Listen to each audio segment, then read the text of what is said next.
ဖုန်းစပီကအတန်တိုးနေတဲ့သူတွေအတွက်တခြားဘာဆော့ဝဲမှမလို့ပဲနဲ့ဖုန်းစပီကအတန်2ဆလောက်ပြန်ကျဲလာအောင်လုပ်လို့ရတဲ့နည်းလေးကိုကျွန်တော်နဲ့တူတူသွားကြည့်လိုက်ရအောင်เนาะဗျ။အဦးဆုံးအနေနဲ့ဖုန်းမှာပါတဲ့ setting ကိုတစ်ချက်နှိပ်လိုက်ပါဗျ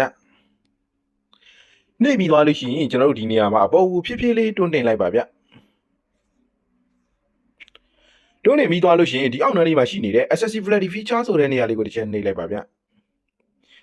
နှိပ်ပြီးသွားလို့ရှိရင်အပေါ်ဆုံးမှာရှိနေတဲ့ accessibility ဆိုတဲ့နေရာလေးကိုတစ်ချက်နှိပ်လိုက်ပါဗျ။နှိပ်ပြီးသွားရင်ဒီနေရာမှာအပေါ်ဖြည်းဖြည်းလေးတွန်းတင်လိုက်ပါဗျ။